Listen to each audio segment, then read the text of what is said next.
Hello everyone, welcome again. I am doctor S P Gupta.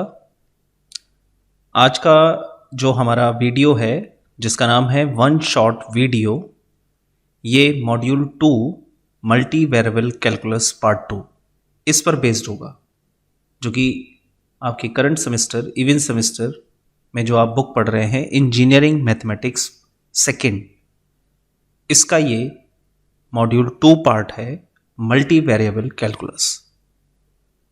तो जैसा one shot video मैंने module 1 में prepare किया, बनाया, उसको आपने सभी ने देखा और उसको जो अप्रिशिएट आपने किया, तो शायद मुझे उससे एक बूस्ट मिला कि मैं आप सभी के लिए उस प्रोसेस बेस पर आगे के मॉड्यूल्स के भी वन शॉट वीडियो बना पाऊँ।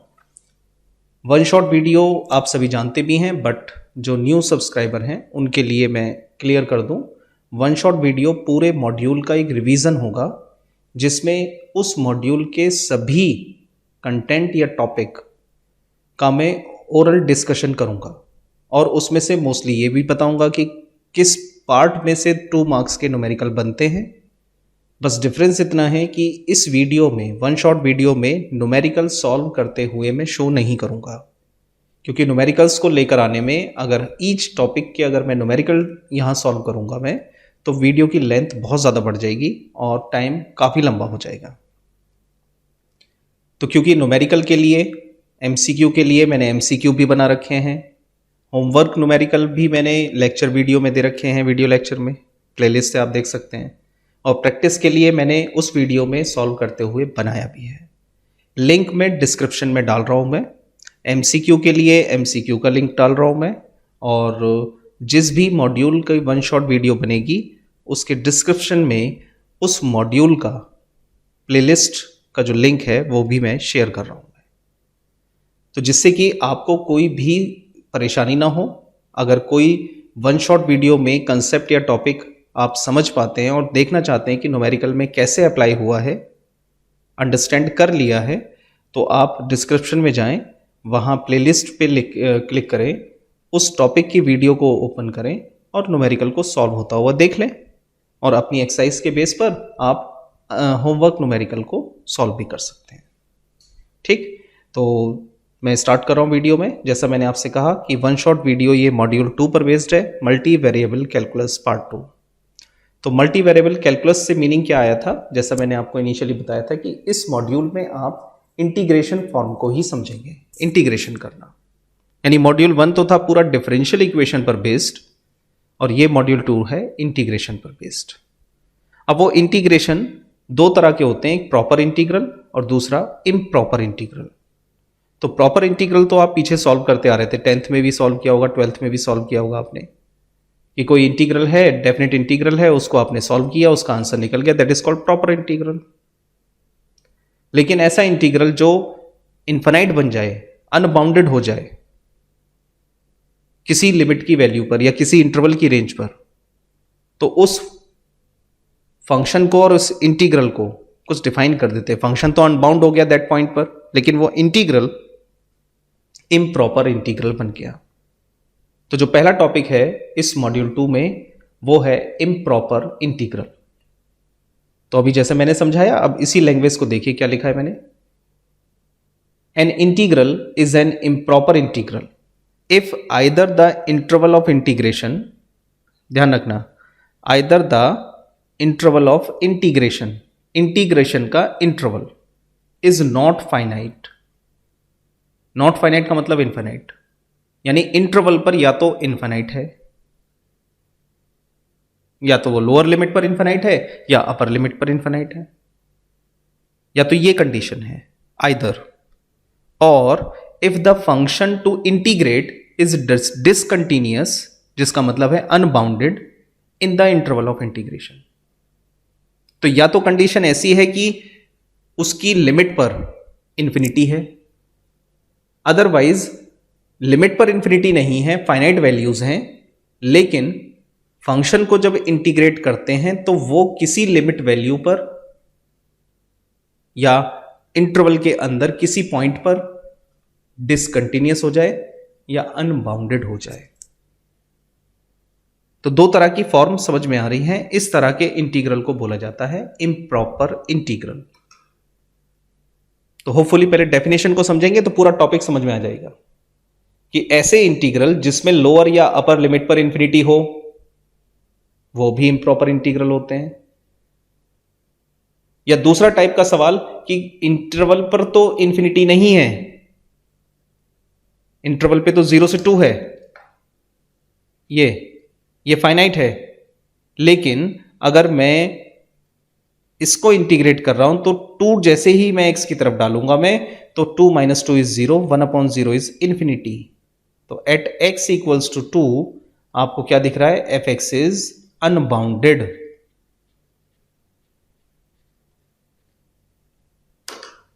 तो अगर ऐसी भी टाइप है न्यूमेरिकल की तो वो भी इंटीग्रल किस नाम से जाना जाएगा, इम्प्रॉपर इंटीग्रल ऑफ। टाइप में अभी आगे एक्सप्लेन करूंगा, मैं अभी नहीं ओपन कर रहा मैं इसको। बट आप ये समझ गए कि अगर किसी फाइनाइट वैल्यू पर फंक्शन अनबाउंड हो रहा है, डिसकंटिन्यूअस हो रहा है, तो भी वो इम्प्रॉपर इंटीग्रल है, और यदि लिमिट पर इंफिनिटी है तो भी वो इम्प्रॉपर इंटीग्रल कहलाएगा।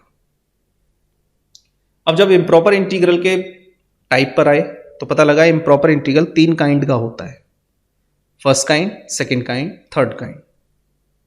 तो improper integral of first kind क्या होता है, if the range of integration is infinite, यानी अगर लिमिट पर, चाहे वो लोअर हो या अपर हो, लिमिट पर अगर इंफिनिटी है तो वो जो इंटीग्रल है that integral will be known as improper integral of first kind.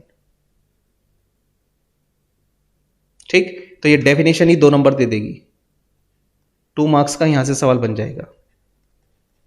वो सवाल कैसे बनेगा कि आपको कुछ न्यूमेरिकल दे दे, इंटीग्रल की फॉर्म दे दे, और आपसे पूछे कि इनमें से improper integral of first kind पहचानिए, कि कौन सी फॉर्म इंटीग्रल की improper integral of first kind है। तो वो तो तभी बता पाओगे जब डेफिनेशन याद होगी। तो इस डेफिनेशन से भी 2 नंबर के न्यूमेरिकल बन सकते हैं। तो मैंने अगले ही पार्ट में क्या समझाया कि न्यूमेरिकल कैसा गिवन होगा और उसका सॉल्यूशन कैसे करना होगा। तो न्यूमेरिकल की टाइप नंबर 1, यदि अपर लिमिट में इंफिनिटी हो तो देखिए कैसे लिखा है मैंने लेफ्ट साइड में, a to infinity f(x) dx। तो क्लियर देख रहे हैं आप, यहां इंटीग्रल सॉल्व करने से मतलब नहीं है, लिमिट लगाने से मतलब नहीं है, यहां रेंज ऑफ इंटीग्रेशन पर अगर इंफिनिटी है तो वो फंक्शन, तो वो integral improper integral of first kind होगा। तो इसको देखते ही हमें पता लगा कि ये improper integral of first kind है। तो इसको अगर सॉल्व करना है तो कैसे सिंप्लीफाई करोगे, आप इस इंफिनिटी की जगह एक फाइनाइट वैल्यू लेकर आओगे b। अगर अपर में है तो b ले आए, लोअर में है तो a ले आओ। समझ गए? और उस b की वैल्यू की अप्रोचिंग इंफिनिटी डाल दो, यानी limit b tending to infinity integral a to b f(x) dx। Meaning thereby कि अभी जो सवाल हमें इम्प्रॉपर दिख रहा है, पहले हम उसको सॉल्व कर देते हैं b के लिए, यानी प्रॉपर में। प्रॉपर से उसका रिजल्ट आ जाएगा, और उस रिजल्ट में तब हम इंफिनिटी डाल के देखेंगे कि एक्चुअल क्या वैल्यू आने वाली है। ठीक, तो सॉल्यूशन इस तरीके से किया जाएगा। सॉल्यूशन तो पहली टाइप सबकी समझ में आई, अपर लिमिट पर इंफिनिटी हो। टाइप नंबर 2 है कि अगर लोअर लिमिट पे इंफिनिटी हो, तो एग्जाम्पल ये हो गया, फॉर्मेशन ये हो गया, minus infinity to b f(x) dx। तो यहां आप देख रहे हैं लोअर लिमिट पर इंफिनिटी है, तो मैंने उसकी जगह limit a tending to infinity minus a to b की अप्रोच कर दी, और माइनस a टू b एक फाइनाइट वैल्यू हो गई। तो इस इंटीग्रल का रिजल्ट फाइनाइट आ जाएगा, और इस फाइनाइट पर इस लिमिटिंग अप्रोच को डालकर चेक करना है कि वो फाइनाइट आएगा या इनफाइनाइट आएगा या डज नॉट एग्जिस्ट आएगा। पर that is the type of numerical form number 2 when lower limit given infinity. तो या तो अपर लिमिट इंफिनिटी होगी टाइप 1, लोअर लिमिट इंफिनिटी होगी टाइप 2, एंड टाइप 3 न्यूमेरिकल की अगर बोथ लिमिट गिवन इंफिनिटी। अगर दोनों लिमिट इंफिनिटी गिवन हैं, लोअर भी और अपर भी, तो उस कंडीशन में आप a और b ना लें, फिर एक कॉमन t ले लीजिए। और limit t tending to infinity पर -t से +t पर अप्रोच लगा दीजिए। तो ये f(x) एक फाइनाइट रिजल्ट देगा, भले ही देगा इन टर्म्स ऑफ t, लेकिन उस पर फिर बाद में आप अप्रोचिंग डालकर वैल्यू निकाल सकते हो। तो इम्प्रॉपर इंटीग्रल को सॉल्व कैसे किया जाता है, पहले तो सीखिए आइडेंटिफिकेशन, कैसे आइडेंटिफाई करें। तो वो आइडेंटिफिकेशन तो पता लगे कि हम upper limit, lower limit, both limit अगर इस पर इन्फिनिटी हैं तो वो improper integral of first kind है। अब इसको सॉल्व कैसे करें? तो सॉल्व करने के लिए आपको समझाया कि सॉल्व करने का तरीका है कि पहले उस इंटीग्रल के जो इंटरवल है उस इंटरवल पे से इन्फिनिटी हटा दीजिए। अगर वो इन्फिनिटी अपर पर है तो b ले आइए, लोअर पर है a ले आइए, और दोनों पर है तो t ले आइए, और उस t की approach limit t tending to infinity या limit a tending to infinity या limit b tending to infinity apply कर दीजिए। तो पहले तो इंटीग्रल सॉल्व होगा, एक रिजल्ट आएगा, उस रिजल्ट में वो अप्रोच डालकर चेक करना है कि वो फाइनाइट होगा या इनफाइनाइट होगा या डज नॉट एग्जिस्ट होगा। तो नेक्स्ट लाइन में मैंने इसी बात को समझाया कि if the value of the above form is finite तो integral is convergent, else if the value of the above form is infinite then the integral is divergent, else the value of the above form is does not exist, क्योंकि limit लगी हो गई है तो limit की तीन तरह की फॉर्म आएंगी कि लिमिट एग्जिस्ट होगी या नहीं होगी। एग्जिस्ट होगी तो दो तरह की वैल्यू आएंगी, या तो फाइनाइट या इनफाइनाइट। तो ये वो लिमिट की कंडीशंस हैं जो आपने पीछे भी सीखी होंगी अपने। तो डज नॉट एग्जिस्ट हो जाएगा, और इंटीग्रल को क्या बोलेंगे? ऑसिलेटरी। तो three type of nature pre defined: convergent, divergent, oscillatory. Convergent कब है? जब फाइनाइट है। डाइवर्जेंट कब है? जब इनफाइनाइट है। और ऑसिलेटरी कब है? जब डज नॉट एग्जिस्ट आ जाए। इस तरह से आप इम्प्रॉपर इंटीग्रल को सॉल्व करेंगे, और ये मैंने डिफाइन किया अभी आपके सामने, improper integral of first kind. तो एक बार फिर पीछे लेके जा रहा हूं आपको, और इम्प्रॉपर की डेफिनेशन में फिर आपसे कह रहा हूं, if either the interval of integration is not finite. तो ये जो पहली लाइन है ये integral, improper integral of first kind की डेफिनेशन को समझाती है। और करके जो अब सेकेंड पार्ट शुरू हो रहा है कि इफ द फंक्शन जिसको इंटीग्रेट करना है दैट इज डिसकंटिन्यूअस या unbounded in the interval of integration, तो उसको भी इम्प्रॉपर इंटीग्रल बोलते हैं। तो अब आप आ रहे हैं टाइप नंबर 2 पर, जिसका नाम है improper integral of second kind. तो सेकेंड काइंड कैसे डिफाइन होगा, कैसे पहचानोगे आप? सवाल को देखकर, if the integrand become infinite.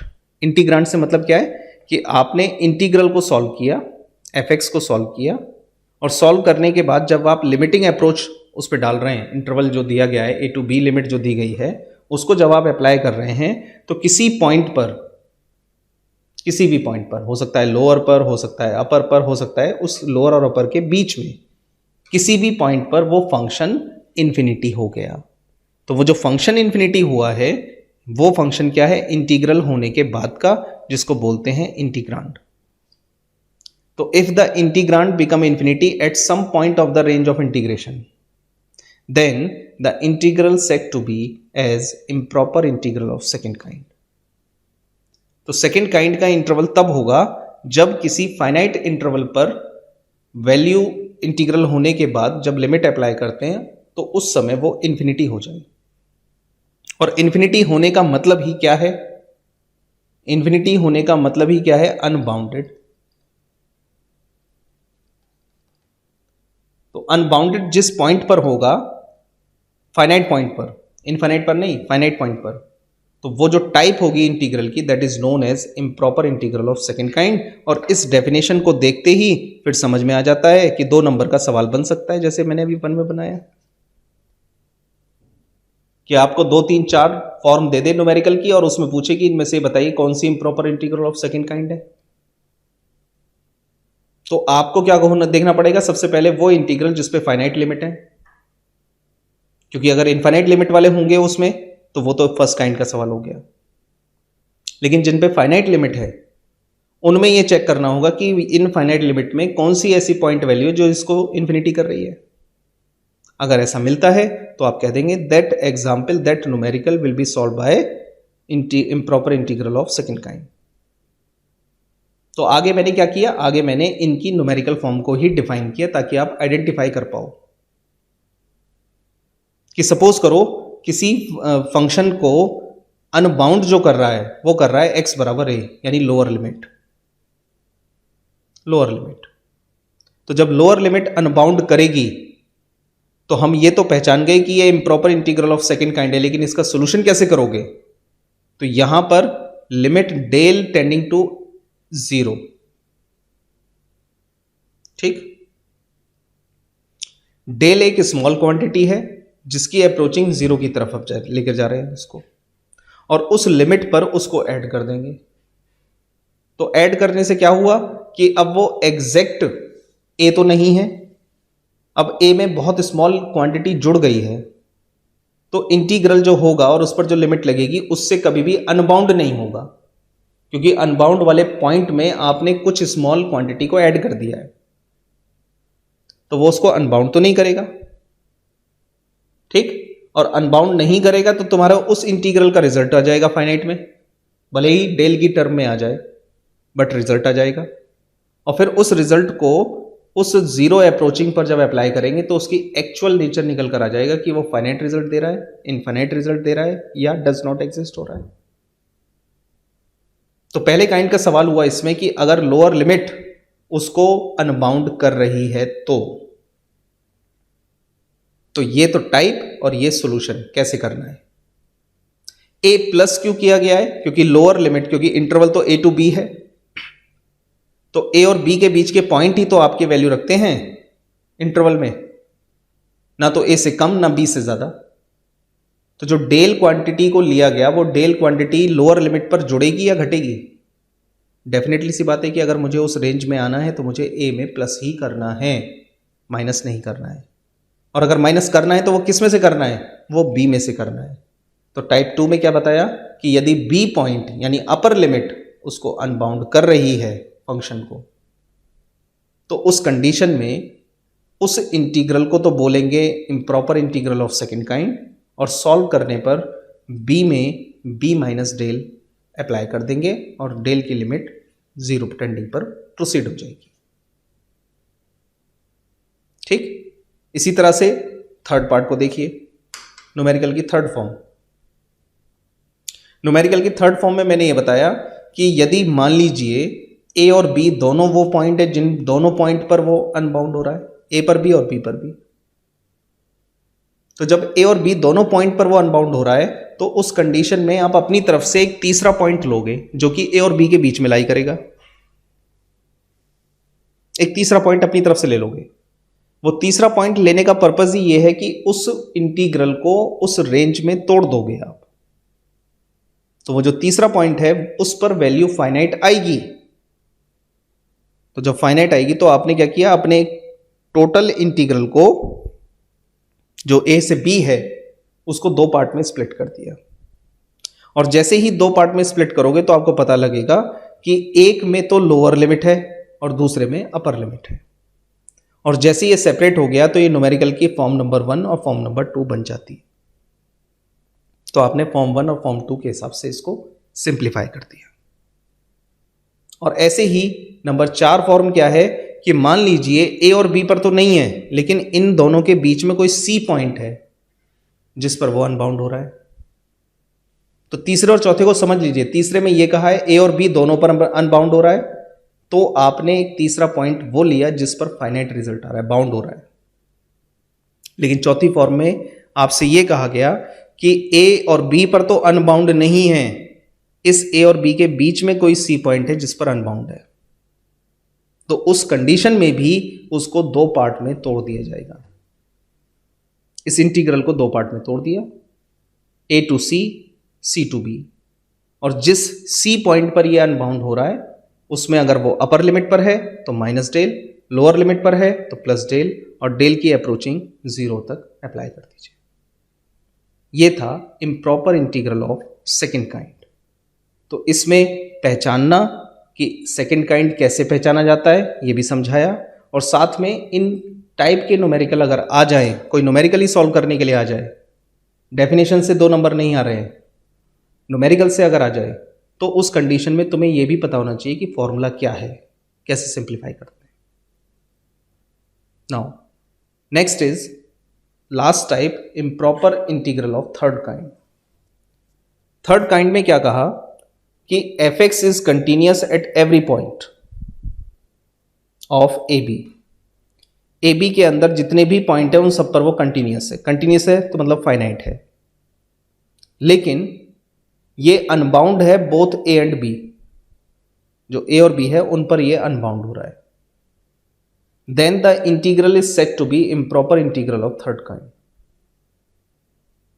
ठीक, अब ये जो कंडीशन है, ये कंडीशन तो यहां पर भी आ गई कि ए और बी पर अनबाउंड हो रहा हो, तो वही डेफिनेशन यहां आ गई। तो मैंने लिख दिया है this type can also be solve by improper integral of second kind. और वो कौन सी फॉर्म मैच हो रही है, वो फॉर्म नंबर है 3। तो मेंशन भी कर दिया है कि फॉर्म नंबर 3 कहती है कि ए और बी अगर दोनों पर अनबाउंड है तो उनके बीच में कोई पॉइंट सी आप ले लेंगे और उसकी limiting approach a to c, c to b करके, और तब आप डेल की क्वांटिटी को ले जाएंगे अंदर, डेल या डेल 1 अंदर ले जाकर आप सॉल्व कर देंगे। ये था improper integral of third kind. इन तीनों काइंड के बाद कुछ फंक्शन इंटीग्रल के ऐसे भी होंगे जो इन तीनों टाइप से सॉल्व नहीं हो पा रहे होंगे, ऐसे भी मिलेंगे। पॉलिनोमियल बेस्ड सवाल हो जाते हैं, हायर पावर दे दी गई तो वो नहीं सिंप्लीफाई होते।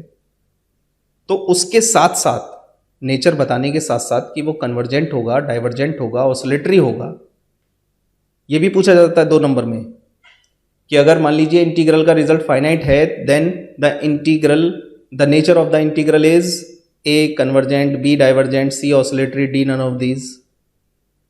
तो ये तुम सबको याद होना चाहिए कि नेचर ऑफ इम्प्रॉपर इंटीग्रल का जो फाइंड किया जाता है, अगर इम्प्रॉपर इंटीग्रल का रिजल्ट फाइनाइट आ रहा है लिमिटिंग अप्रोच पर, तो वो कन्वर्जेंट है, इनफाइनाइट आ रहा है तो वो डाइवर्जेंट है, और डज नॉट एग्जिस्ट हो रहा है उस अप्रोच पर तो वो डज नॉट ऑसिलेटरी है।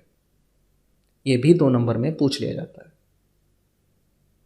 ठीक, तो मैंने आपसे कहा कि ऐसे कोई फंक्शन, ऐसे कोई सवाल आपके पास इंटीग्रल के आएंगे जो इन तीनों टाइप से सिंप्लीफाई नहीं हो रहे, पहचान तो गए लेकिन सिंप्लीफाई नहीं हो रहे। तो ऐसे सवालों को सॉल्व करने के लिए एक टेस्ट इंप्लीमेंट किया गया जिसका नाम है कंपैरिजन टेस्ट और पी टेस्ट। ये टेस्ट कहता है कि आप कंपैरिजन टेस्ट लगाएं उस इंटीग्रल में, और कंपैरिजन टेस्ट लगाने के बाद आप नेचर सेम कर लें, यानी कंपैरिजन टेस्ट की कंडीशन को अप्लाई करें, और अगर वो कंडीशन सेटिस्फाई होती है तो आप ये कह सकते हैं कि नेचर ऑफ दैट सीरीज या दैट इंटीग्रल आर सेम। तो जो नेचर सेम हो जाएगा तो उसके बाद फिर उसमें टेस्ट अप्लाई करना, पी टेस्ट अप्लाई करना आसान हो जाएगा। तो मैंने क्या लिखा है उसको समझिए। If f x and g x both are positive. अब एफ एक्स तो सवाल दिया गया होगा तुम्हें क्या करना है, जी एक्स निकालना है उस एफ एक्स में से। और जी एक्स कैसे निकलेगा, एक्स को न्यूमिनेटर और डिनोमिनेटर में से कॉमन ले लो, कॉमन लेके काट दो, काटने के बाद जो भी बचेगा दैट इज जी एक्स। उसके बाद कंपैरिजन टेस्ट लगाएं, जब जी एक्स मिल जाए तो एफ एक्स अपॉन जी एक्स करके, और उस पर जैसे ही लिमिटिंग अप्रोच इन्फिनिटी डालेंगे तो वो रिजल्ट जो निकल कर आएगा वो होना चाहिए फाइनाइट और नॉन जीरो, जीरो ना हो, फाइनाइट हो। तो उस कंडीशन में कंपैरिजन टेस्ट सेटिस्फाई हो जाएगा, यानी अप्लाई हो गया, और एफ एक्स और जी एक्स का नेचर सेम हो गया बोथ द फंक्शन।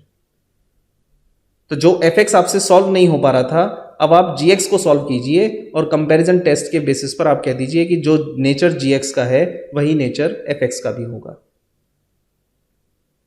तो जो एफ एक्स नहीं सॉल्व हो रहा था अब वो भी सॉल्व हो जाएगा, क्योंकि अब एक उसकी सिंपल फॉर्म जी एक्स बन गई है। तो मैं जी एक्स को सॉल्व करूंगा, और जी एक्स को सॉल्व करने के बाद केवल इतना देखूंगा कि जी एक्स का कंपैरिजन, जो जी एक्स निकल कर आया मेरे पास एक्स का फंक्शन, उस gx को कंपेयर कर दूंगा मैं 1/x⁴ से। और जैसे ही मैं इसको 1/x⁴ से इसको कंपेयर करूंगा तो कंपेयर करने में p की वैल्यू आएगी। वो वैल्यू हो सकती है 1 से बड़ी हो सकता है 1 के बराबर या 1 से छोटी हो। अगर वो वैल्यू 1 से बड़ी है तो इंटीग्रल इज कन्वर्जेंट, और वो 1 से छोटी या बराबर है देन इंटीग्रल इज डाइवर्जेंट। तो ये कंपैरिजन टेस्ट या पी टेस्ट जो इंट्रोड्यूस हुआ, इसमें बिना इंटीग्रल सॉल्व किए आप उसका नेचर निकाल पा रहे थे। बस अंतर इतना है कि आपने करना क्या है, न्यूमरेटर और डिनोमिनेटर में से एक x कॉमन निकालना है, कैंसिल करना है, सिंप्लीफाई करना है। सिंप्लीफाई करने के बाद जो भी टर्म बचती है कॉमन होने के बाद, कटाने के बाद, उसको gx मान लीजिए और फिर इस कंडीशन को अप्लाई करके ये रिजल्ट लाइए, फाइनाइट एंड नॉन जीरो। अगर ये होता है तो जो नेचर gx का होगा वही नेचर fx का होगा। तो gx को इससे कंपेयर करो और p निकालकर उसका नेचर बता दो। ये है कंपैरिजन टेस्ट, और यही कंपैरिजन टेस्ट सीरीज में भी चला जाता है, यानी मॉड्यूल 3 में। तो वेरी हेल्पफुल है और बहुत आसान है। इसमें से 2 नंबर आ जाएंगे, न्यूमेरिकल आ जाए या p की किस कंडीशन पर, किस वैल्यू पर कन्वर्जेंट होता है, p की किस वैल्यू पर डाइवर्जेंट होता है, ये भी पूछ सकता है। ठीक बेटा, तो ये जो पार्ट था पहला, ये हमने सीखा इम्प्रॉपर इंटीग्रल। अब उसके बाद हम आ रहे हैं बीटा गामा फंक्शन पे, जो कि मोस्ट इंपॉर्टेंट पार्ट है इस मॉड्यूल का। इसमें से मैक्सिमम 2 मार्क्स के न्यूमेरिकल आएंगे, मैक्सिमम।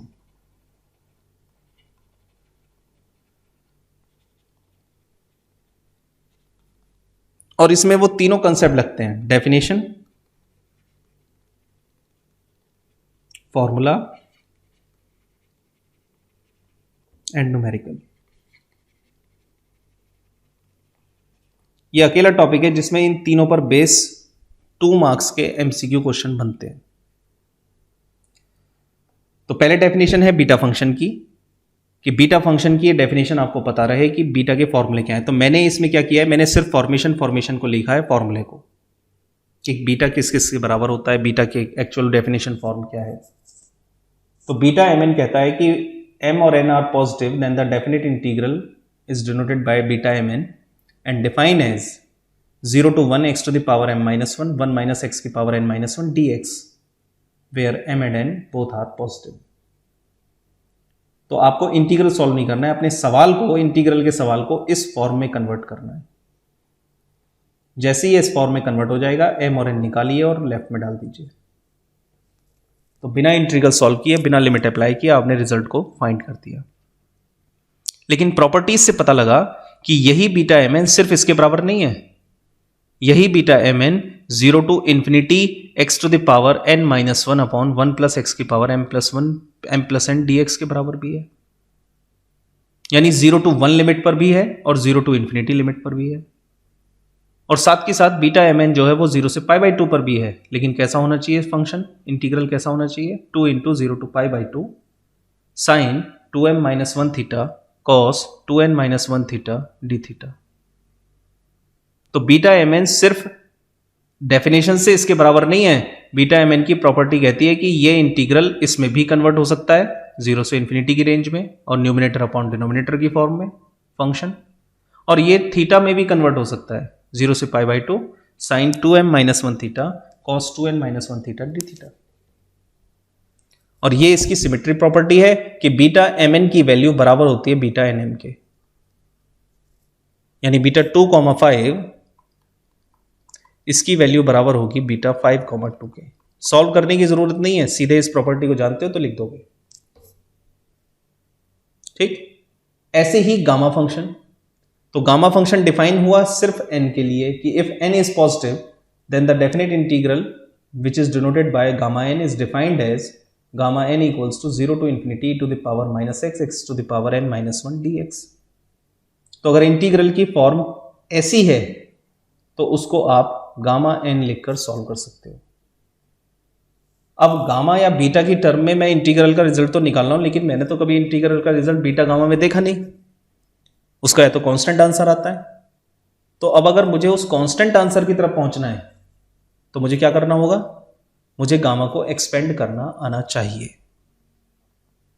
तो गामा को एक्सपेंड करने के लिए प्रॉपर्टीज बनी, प्रॉपर्टीज ऑफ गामा फंक्शन, जिसमें पहली property I gamma n plus one equals to n gamma n। यानी अगर गामा को ओपन करना है, गामा 5 की वैल्यू निकालनी है, तो पहले लिखोगे गामा 4 प्लस वन, और इस प्रॉपर्टी के हिसाब से इसको लिख दोगे 4 गामा 4। फिर आगे सिंप्लीफाई करोगे तो लिखोगे इसको 3 प्लस वन, और ये आ जाएगा 4 इंटू 3 गामा 3। इस तरीके से इसको एक्सपेंड करोगे और गामा कांस्टेंट की तरफ चलता चला जाएगा।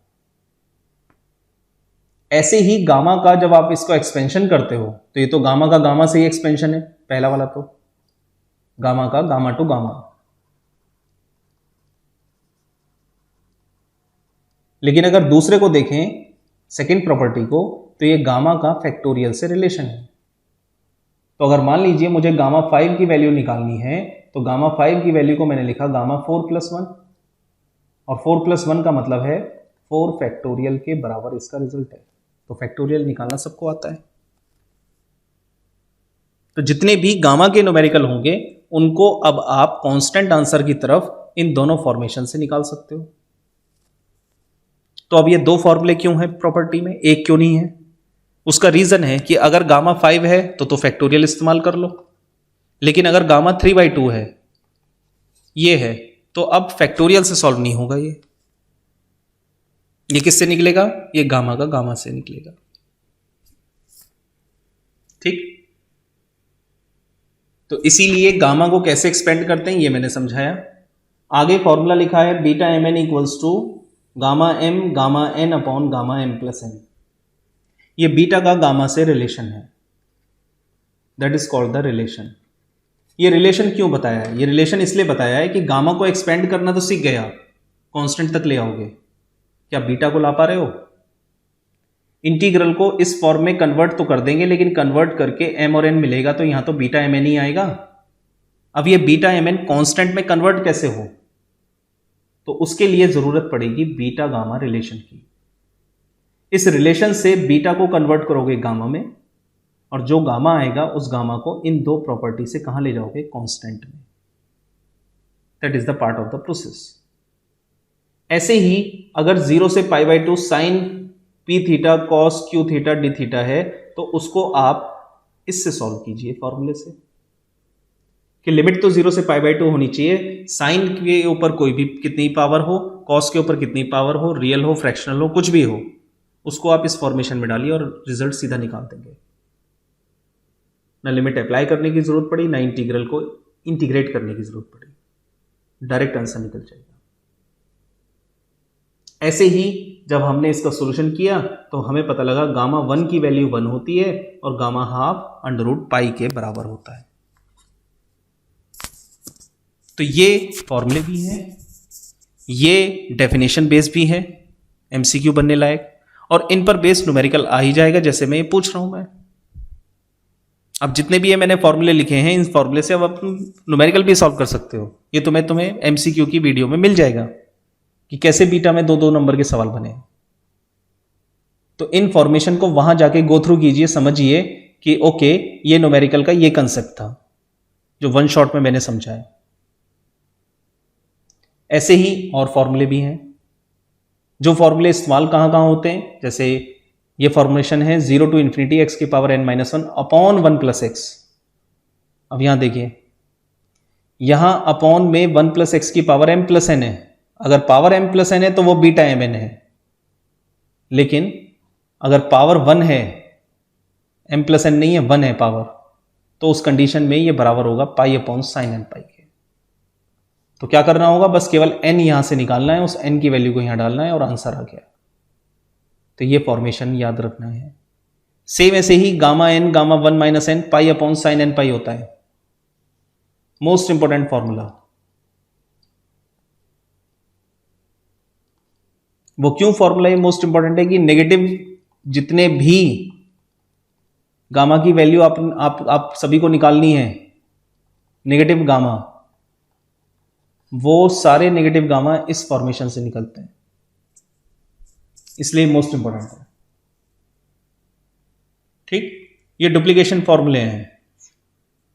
कि बीटा m कॉमा एम, यानी अभी तक तो हम बात कर रहे थे 2,5, तो इसको तो मैंने निकाल दिया पीछे वाले फॉर्मेशन से, ये इनसे मैंने अप्लाई कर दिया, है ना, बीटा फंक्शन में, या गामा में कन्वर्ट इससे कर दिया और फिर गामा को सॉल्व कर दिया। लेकिन ये दोनों फॉर्मेशन तभी तो लग रहे हैं जब m और n डिफर है। लेकिन मान लो अब आपके पास आ जाए बीटा 2,2, इसकी वैल्यू निकालनी है, तो इसकी वैल्यू निकालने के लिए फॉर्मूला इस्तेमाल करना है। ऐसे ही n 1 माइनस n का फॉर्मेशन बना तो m प्लस हाफ का फॉर्मेशन भी बना। तो ये वो फॉर्मूले हैं जो तुम्हें अप्लाई करने और ऐसी वैल्यू को निकाल पाओगे।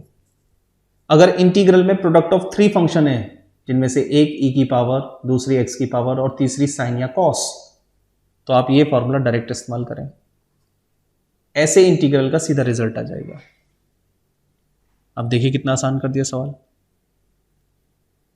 तो ये वो फॉर्मूले हैं जिन फॉर्मूले से आप बीटा गामा के 2 नंबर के न्यूमेरिकल को भी सॉल्व कर लेंगे, और अगर ये याद रहे तो हो सकता है ये ही पूछ ले जाए। दोनों चीजें एक साथ तैयार कीजिए। नेक्स्ट इज डिरिचलेट इंटीग्रल, यानी जब बीटा गामा फंक्शन हमें क्लियर हो जाए, कैसे सॉल्व होता है, कैसे अप्लाई करता है, कैसे कंपेयर करते हैं, कैसे गामा को ओपन करते हैं, या बीटा से गामा में कैसे कन्वर्ट करते हैं, जब ये सारी चीजें हम सीख गए तो अब थोड़ा सा इससे हायर लेवल की तरफ चलते हैं कि हम इंटीग्रल को इवेलुएट कर पाए। अभी तक तो सिंगल था, अब अगर डबल हो जाए, ट्रिपल हो जाए, या एरिया पूछ ले, वॉल्यूम पूछ ले, मास पूछ ले, यानी जब इंटीग्रल के लेवल को हाई किया प्राइमरी बेसिक को समझ के बीटा गामा की सिंगल इंटीग्रेशन में, तो उसको समझने के बाद फिर हम चले जाते हैं हायर लेवल की तरफ, जिसमें हम डबल और ट्रिपल को सीखेंगे। किस फॉर्मेशन से? एरिया और वॉल्यूम। तो उस फॉर्मेशन को इस्तेमाल करने के लिए हमें यूज जो इन्वेंशन हुआ, जिसने किया, वो डिरिचलेट इंटीग्रल के नाम से आ गया। तो Dirichlet integral is used to evaluate double and triple integral using beta gamma function. Beta gamma function की हेल्प से ही हम किसी भी न्यूमेरिकल का एरिया वॉल्यूम फाइंड कर सकते हैं। तो स्टेटमेंट क्या है डबल इंटीग्रल का? वो स्टेटमेंट आपके सामने लिखा है, double integral over a domain x to the power l minus 1 y to the power m minus 1 dx dy is equal to gamma l gamma m upon gamma l plus m plus n m plus l plus m plus 1। इस फॉर्मूले को याद कर लेंगे तो आपने क्या करना है, अपने सवाल को इसमें कन्वर्ट करना है, और इसमें कन्वर्ट करने के लिए इस सरफेस को देखना है कि न्यूमेरिकल में हमें सरफेस कैसा दिया गया है। तो ये फॉर्मूला तो तब लगेगा जब सरफेस ये है, लेकिन अगर मान लो सरफेस ये दे दिया जाए, तो अब ये सरफेस लीनियर नहीं है, देख रहे हैं, इसके बराबर ये नहीं है। तो हमें करना क्या होगा फिर? एक्स स्क्वायर को u मानना है, वाई स्क्वायर को v मानना है, और u और v मान के जब मैं u और v की वैल्यू रख दूंगा तो यह आ जाएगा u plus V equals to 4। अब ये लीनियर बन गया, और जैसे ये लीनियर बना तो अब ये फॉर्मेशन x और y की जगह क्या बन गया? किस में बन गया? u और v में। dx और dy की जगह क्या आ जाएगा? du and dv। इस lmn पर कोई इफेक्ट नहीं पड़ेगा, ये फॉर्मूला यही रहेगा। बस अंतर क्या होगा कि वो वेरिएबल चेंज हो जाएंगे, क्योंकि सरफेस लीनियर गिवन नहीं था। तो डिरिचलेट के सवालों में ये ध्यान रखें, सबसे पहले मेजर रोल है सरफेस का। अगर सरफेस इस कंडीशन का दिया गया है तो फॉर्मूला सेम जैसा लिखा है वैसा ही चलेगा, लेकिन अगर सरफेस का ये पार्ट लीनियर नहीं है तो आप पुटिंग करेंगे, u और v मानेंगे, इसको लीनियर बनाएंगे। जब ये लीनियर बन जाए तो आपको क्लियर समझ में आ रहा है कि x और y को जब रिप्लेस किया है u और v में तभी तो लीनियर बनाए। तो यहां फिर लेफ्ट साइड में x y dx dy नहीं होना चाहिए, फिर क्या होना चाहिए? u v du dv। और जब u v du dv में आप इसको कन्वर्ट करके कंपेयर करेंगे तो l और m की वैल्यू मिल जाएंगी। इस l और m की वैल्यू को राइट हैंड साइड में डाल देंगे, आपको यहां से डबल इंटीग्रल का इवैल्यूएशन हो जाएगा। ऐसे ही ट्रिपल इंटीग्रल का स्टेटमेंट आया तो तीसरा एक्सेस आ गया, तीसरा वेरिएबल आ गया। तो डबल और ट्रिपल में अंतर देख लीजिए क्या हुआ, 2 एक्सेस 3 एक्सेस। तो z की पावर n माइनस 1 इसमें आ गया, dz आ गया। तो आंसर पे क्या इफेक्ट आया, gamma L gamma M gamma N upon gamma L plus M plus N plus 1, तो एन ऐड हो गया। उसके अलावा जो रीजन है वो कैसा होना चाहिए, पॉजिटिव एंड लीनियर, फिर आ गया लीनियर। तो अगर ऐसा है तो ये लगा दीजिए, और अगर यू वी डब्ल्यू पुट करना पड़ रहा है तो पूरे ही फॉर्म को कन्वर्ट करो U V W D U D V D W में, तब जाके इस फॉर्मूले को अप्लाई करो, राइट। तो अब जब डबल और ट्रिपल के स्टेटमेंट मिले आपको, तो फिर आपको यह समझना है कि इस टॉपिक में हमें निकालना क्या है। तो हमें निकालना है एरिया, जिसका फॉर्मूला होता है double integral D X D Y. दूसरा है volume, triple integral D X D Y D Z, right. और तीसरा है मास, मास भी कैलकुलेट करा ली जाती है। तो डबल इंटीग्रल के लिए फॉर्मेशन है double integral rho D X D Y, और ट्रिपल इंटीग्रल के लिए है rho D X D Y D Z, where rho is called the density. Put कीजिए डेंसिटी को और निकाल दीजिए। यह था डिरिचलेट इंटीग्रल। इसके बाद आया लिवलीज थ्योरम, जिसको हम बोलते हैं extension form of Dirichlet theorem. तो डिरिचलेट में ऐसा एक्सटेंशन क्या किया गया जो लिवलीज थ्योरम बन गई। तो जब आप इसके स्टेटमेंट को देखेंगे, दिस वन, ये, और मैं आपको बैक साइड लेके जाऊं डिरिचलेट में, ये देखिए, अंतर तुम्हें क्लियर समझ में आ जाएगा। ये लेफ्ट पार्ट और ये लेफ्ट पार्ट। अंतर है कि इस लिवलीज थ्योरम में F of X plus Y plus Z और आ गया। तो इसका मतलब यह हो गया कि इसमें एरिया वॉल्यूम नहीं निकालना है, क्योंकि एरिया वॉल्यूम में कहीं तो कोई फॉर्मूला देख लीजिए, कहीं भी कोई फंक्शन नहीं है, देख लीजिए। डन। तो आप ये क्लियरली समझ पा रहे हैं कि एक्सटेंशन ऑफ डिरिचलेट थ्योरम का मीनिंग ये हो गया कि अब न्यूमेरिकल में यदि एरिया वॉल्यूम मास ना पूछ के इंटीग्रल पूछे किसी फंक्शन का, और वो function x plus Y plus Z की फॉर्म में हो, x plus Y plus Z की फॉर्म में हो, तो वो सवाल लिवलीज थ्योरम से सॉल्व हो जाएंगे। तो उसका स्टेटमेंट है f of x plus Y plus Z, x to the power l minus 1, y to the power m minus 1, z to the power n minus 1, dx dy dz equals to gamma l gamma m gamma n upon gamma l plus m plus n। उसके बाद जो आई है ये limit h1 to h2, ये जो surface दिया जाएगा वो लीनियर बनाना है, और उस लीनियर सरफेस में h1 होगा पॉजिटिव तो वो होगा 0, और हायर आपको सरफेस से पता लग जाएगा कि हायर पॉइंट वैल्यू क्या है, वो बन जाएगी h2। तो limit h1 to h2 fu u to the power l plus m plus n minus 1 du। इसको सिंप्लीफाई करेंगे और आप ऐसे इंटीग्रल को भी सॉल्व कर देंगे जिसमें function x plus Y plus Z की फॉर्म का दिया गया है। ये थी Liouville's theorem. Clear. Next is volume of solid by revolution method. Volume of solid by revolution method. तो जब रिवोल्यूशन मेथड का डिस्कशन मैंने किया वीडियो लेक्चर में, तो मैंने आपको बताया कि रिवोल्यूशन यानी रिवॉल्व करना किसी सॉलिड को। तो जब हम रिवॉल्व कर रहे हैं तो रिवॉल्व करने में जो शेप बनेगी वो दो तरह की शेप बन सकती है, एक सॉलिड और एक होलो। सॉलिड वाले को बोला गया डिस्क मेथड और होलो वाले को बोला गया वाशर मेथड। तो डिस्क मेथड में क्या होगा कि जब आप किसी भी सॉलिड को, किसी भी बाउंडेड एरिया को किसी भी एक्सिस के अबाउट रोटेट कराएंगे, अगर एक्स एक्सिस के अबाउट आपने रोटेट कराया तो रोटेट करने पर इसकी शेप कुछ ऐसी बनेगी। जब आप यहां से खड़े होकर देख रहे हैं तो इस देखने को आप देखेंगे कि इधर से ये सर्किल दिख रहा है बनते हुए, और जब सर्किल बन गया तो एरिया जनरेट हो गया। 2D बनते ही एरिया जनरेट हो गया, और सर्किल का एरिया होता है pi R square, where R is the radius.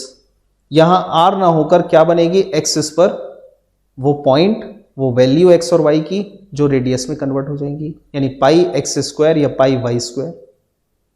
तो यदि एक्स एक्सिस पर है तो एरिया होगा पाई वाई स्क्वायर, और उस एरिया को एक बार इंटीग्रल कर दो तो क्या मिल जाएगा, वॉल्यूम।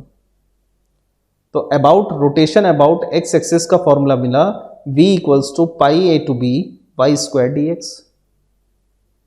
और यदि रोटेशन वाई एक्सिस पर हो जाए, यहां रोटेट किया है आपने, यहां से देख रहे हैं, तो आपको रोटेशन यहां दिखेगा। तो ये जो रेडियस है, ये रेडियस किसके बराबर है? x के बराबर है। तो एरिया जनरेट हुआ पाई एक्स स्क्वायर, और इसको इंटीग्रेट करना है क्योंकि रोटेशन y की तरफ से देखना है, तो y के रेस्पेक्ट में इसको इंटीग्रेट कर दिया। तो v equals to pi c to D X square D Y. इसको सॉल्व करके आप वॉल्यूम बाय डिस्क मेथड निकाल सकते हैं। सेम ऐसे ही फिर हम आते हैं इसके अगले टाइप पर, जिसमें कहा वॉशर मेथड। वॉशर का मतलब है कि एक होलो सर्किल बनेगा बीच में से खाली। तो जब होलो सर्किल बनेगा, तो होलो सर्किल बनने की एक शेप में दिखा देता हूं मैं, कि जब आपके पास कोई कर्व बाउंडेड पोर्शन में यहां है, ये है वो बाउंडेड पोर्शन, तो जब इस बाउंडेड पोर्शन को आप y के एक्सिस के अबाउट रोटेट कराएंगे, तो रोटेट कराने के बाद ये शेप यहां दिखेगी और ये शेप यहां दिखेगी, ऐसे दिखेगी घूमती हुई। तो आपको दिखेगा कि एक पोर्शन तो यहां दिख रहा है सर्किल का, ठीक, एक पोर्शन यहां दिख रहा है सर्किल का, ऐसे दिखेगा। तो ये बीच में खाली दिख रहा है, ये सॉलिड दिख रहा है। तो आपने यहां से यहां तक की डिस्टेंस और यहां से यहां तक की डिस्टेंस ये आपने निकाल दी। एक को बड़े वाले सर्किल को मान लिया y1 और छोटे वाले को मान लिया y2। तो पाई ऑफ y1 माइनस y2 का होल स्क्वायर, ये बन गया एरिया। और एरिया को इंटीग्रल कर दोगे तो बन जाएगा वॉल्यूम। तो आप ये देख रहे हैं मैंने लिखा है y माइनस ए का होल स्क्वायर, तो बस इतना डिफरेंस कर दिया कि मैंने ये कहा है कि x बराबर a पर ये रोटेट हुआ है, यानी इसकी एक पॉइंट तो ये जो है ये a है और ये y है, ऐसे निकाला है। तो y माइनस ए, इसको a बता दिया, इसको y बता दिया। यहां मैंने लिखा है y1 y2, बड़े वाले को y1, छोटे वाले को y2। और सेम जैसे आपने अभी उसको सॉल्व किया, इसको भी सिंप्लीफाई कर लेंगे, राइट। ये था washer method. Next surface area, जो कि बड़ा छोटा सा पार्ट था कि अगर कोई सरफेस एरिया न्यूमेरिकल पूछ ले तो आपको ये फॉर्मूला यूज करना है। सरफेस एरिया जो पूछेगा वो 3D में पूछेगा, यानी आपको जो सरफेस दिया जाएगा वो 3D फॉर्म का होगा। 3D से मतलब मेरा क्या है, x भी होगा, y भी होगा, z भी होगा। तो सबसे पहले आप z की वैल्यू निकाल दें in terms of X Y. जब ये निकल जाए तो इसको पार्शियली डिफरेंशिएट कर दें, और जब ये दोनों वैल्यू निकल जाएं तो इन दोनों वैल्यू को इसमें डाल दीजिए, और फिर दिए गए सरफेस पर लिमिट निकालकर इसको सिंप्लीफाई कर दीजिए। तो फॉर्मूला क्या है सरफेस एरिया का, double integral over area under root of del z upon del x का whole square plus del z upon del y का whole square plus 1 dx dy। और आप यहाँ ऐसे करके सरफेस एरिया निकाल सकते हैं। तो इस पूरे मॉड्यूल में अगर आप देखें तो इस पूरे मॉड्यूल में टॉपिक क्या क्या है। पहला टॉपिक आया इम्प्रॉपर इंटीग्रल।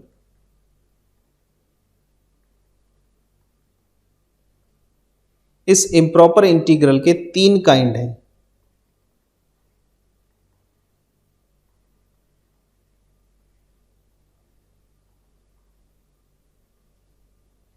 इसमें से ये 2 इंपॉर्टेंट हैं, 2 नंबर आ जाएंगे, 2 नंबर का सवाल होगा। दूसरा मैंने मेथड बताया कंपैरिजन टेस्ट। इस पर बेस 2 नंबर का सवाल हो सकता है, डेफिनेटली होगा। तीसरा टॉपिक बताया मैंने आपको beta gamma function.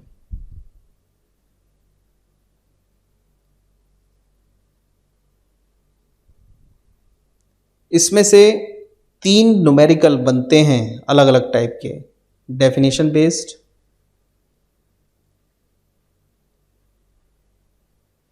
Formula based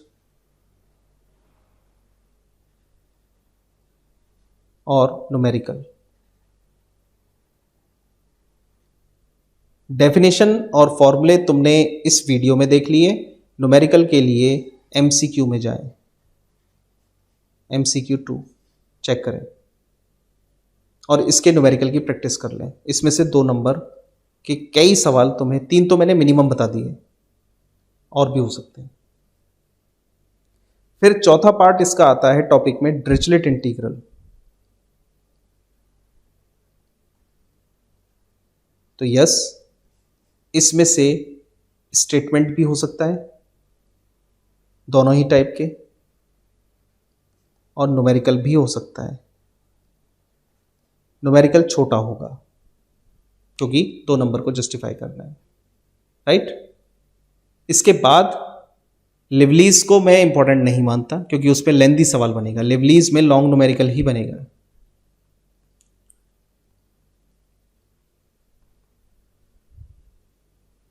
इसमें से लॉन्ग न्यूमेरिकल ही बनेगा।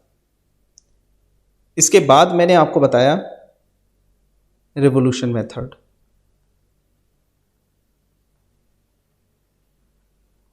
इसमें से फॉर्मूला बेस भी हो सकता है और छोटा सा शॉर्ट न्यूमेरिकल भी हो सकता है।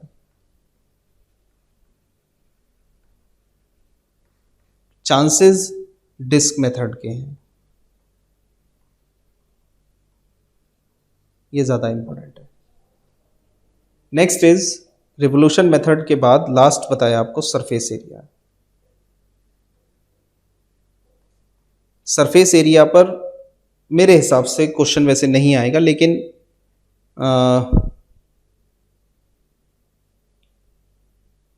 इसको आप फॉर्मूले को तैयार कर लीजिए। फॉर्मूला ये इसकी समरी है, ठीक। तो आपसे जो है नेक्स्ट वीडियो में मिलेंगे जिसमें मॉड्यूल 3 का डिस्कशन हम लोग करेंगे। Thank you.